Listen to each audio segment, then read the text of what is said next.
So Final Fantasy VII Remake is an amazing game, but sometimes it can be quite challenging to get a grasp of all of the mechanics that make it, and even more so make complex strategies that will help you all the way up until the end game. For that, of course, you will have to know the basics of this game, which is why in this video I want to go over a full beginner's guide, the ultimate beginner's guide for Final Fantasy VII Remake, as a matter of fact, as these tips and tricks right here will definitely help you quite a bit if you want to make the most out of this. So let's jump right into it, and as always, a thumbs up on this video would be super awesome. But first things first, let's start things off with the combat basics. So the combat system in the remake is more of a hybrid between action combat and turn-based, and even though it does seem at times that it leaves room for hacking and slashing, this isn't something that you will want to do, especially in the later parts of the game, since just mashing like square or triangle is not gonna do nearly enough damage to your enemies,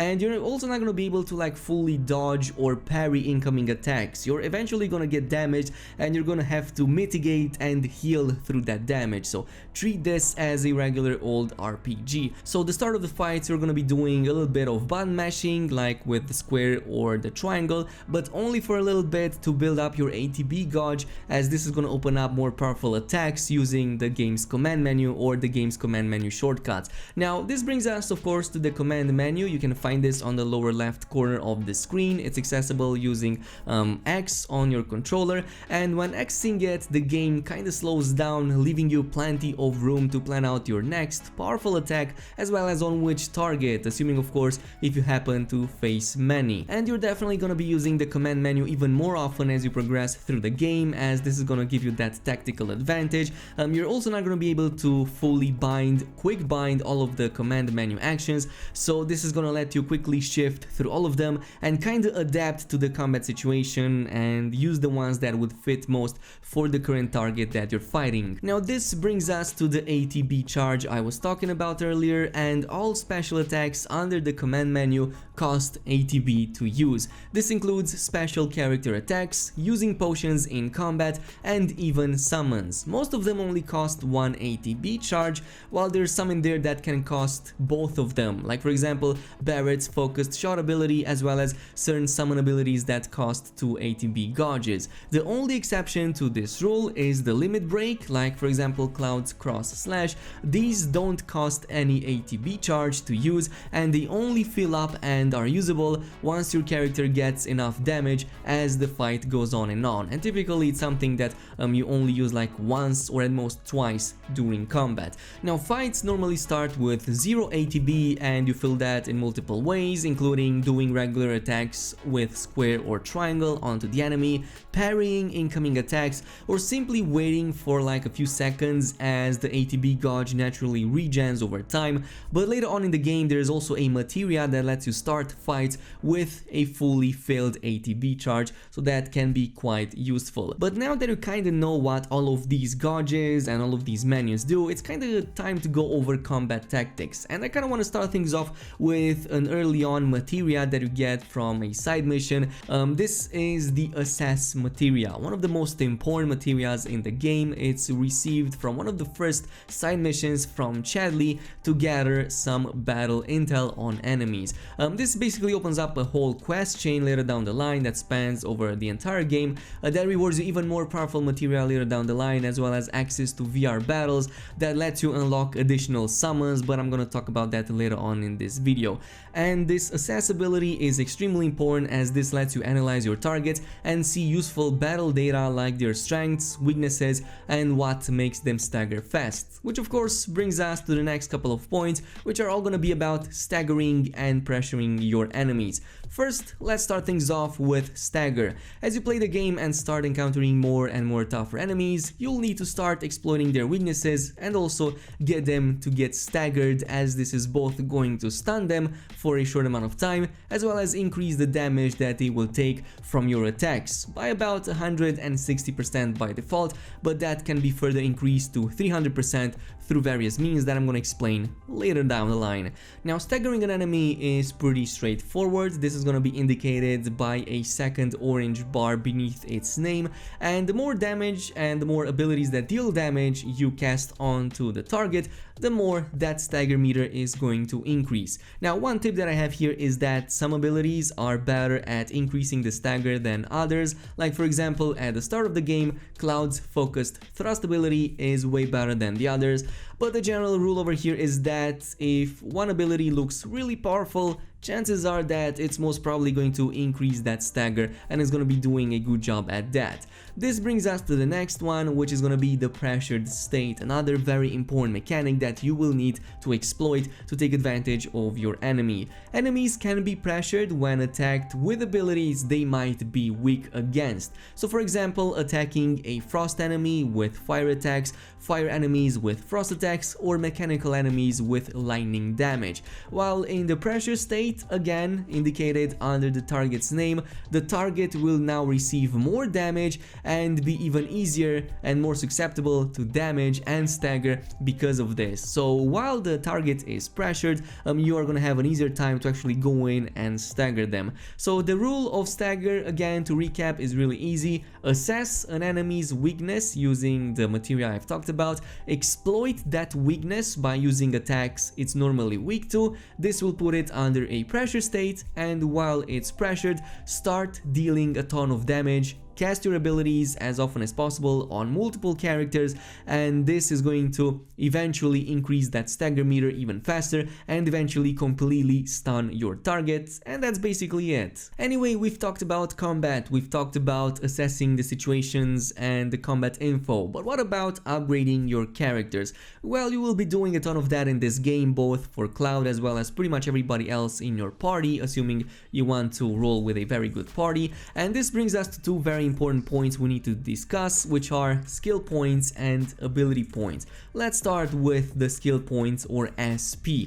You earn these as your characters level up, and when a character levels up, their SP increases and weapons also level up alongside with your character. So you will see more points that you can spend onto your weapons as you progress and level up through the game. Every weapon starts with only one single core when you go in the upgrade menu. As these weapons level up, they will get more subcores with different skills you can invest points into, and the one that I recommend the most is probably the materia slot.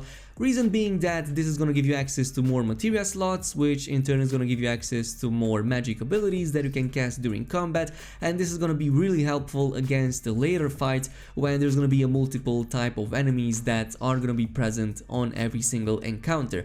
Another tip that I also have in regards of actually unlocking abilities, like not magics or spells, I mean abilities for your weapons, is as you progress through the game, eventually you're gonna get new weapons. These weapons are oftentimes found in shops. They can be rewards from side missions, or you can find them in certain hidden places, and you will want to use these weapons to increase your proficiency with them by 100%, because if you do that, you're going to learn their ability and you're going to be able to use that ability with a different sword. So for example, let's say you find a sword that doesn't really look that great in damage, but it kind of has a cool ability that you might want to learn. So definitely use that weapon, despite how crazy that might seem, up until you reach 100% proficiency. Once you do that, the ability is learned, and now you can equip your former sword more powerful, and you're now going to be able to have access to the ability that the other sword actually had. Nonetheless, this brings us to ability points. Now, ability points is something that you earn for your materia, or the abilities that you equip on those slots I was talking about. As you use these materia or abilities in combat to defeat enemies, you're gonna earn more and more AP for them, which in turn increases their level. By the way, you can check up the level by checking them in the inventory screen and looking at the orbs next to their name, and these orbs will indicate what level it is. So for example, materia like the healing materia can level up into cure at level 2, and even like stronger versions at level 4 that will heal you quite a bit and your characters as well, which is why I recommend to use all of these abilities that you have as often as possible to fully level them up and get ready for the end game and tougher fights. Now, in terms of some of the more powerful materia that you will want to use from very early on top of the fire ice and lightning I was talking about earlier is also the healing materia. Try to have healing on all of your characters, not just one. This is gonna make things so much easier because now everybody is gonna be able to heal themselves up or their party mates, and you don't have to rely on potions to actually do that. So very important, but I'm going to make a full list of best materia in the game later in a different video. Nonetheless, let's go over another important thing that you should be doing in this game, which is a ton of exploration and side content, since Final Fantasy VII Remake rewards these activities greatly. You'll want to do as many of the side missions as possible first, as these can unlock some really powerful rewards, including of course new materia, sometimes summons, new items, weapons, and even access to new shops or new items within those shops. The most important side mission over here that I already talked about is the one about gathering battle intel for Chadley. This unlocks of course that materia, the assess materia I was talking about, but later down the line you get more powerful ones, including even special VR battles, and these VR battles are very important because they provide about half of all of the summons in the game. Now this is gonna bring us to the next point, which is also kinda related to exploration and something that the game kinda teaches you early on, which is smashing crates and opening up treasure chests. Now you might be thinking that, well, this isn't really a tip in itself. Well, there's a few things that you should know about all of these crates and boxes that you'll be smashing and opening. First of all, smashing crates, yes, it does provide some mana and HP regen, it can provide some potions, but the most important reward over here is going to be the Moogle medals. These are going to be useful in chapter 8 at the Moogle Emporium vendor, as this is going to let you exchange all of those for some really cool items, really useful items as a matter of fact, including weapons, accessories, but even better, some books that are going to provide extra skill points for all of your characters. The second one is going to be opening up these treasure chests. These are very useful at getting potions, but the most important of them all are probably going to be the ones with purple, as these provide some really useful items. Like, they can generally provide you weapons, armors, accessories, like this weapon right here for Tifa that I got from this chest, which was definitely really useful. So these are scattered in quite a few places, definitely keep an eye out, and again, if you do that exploration as I was saying,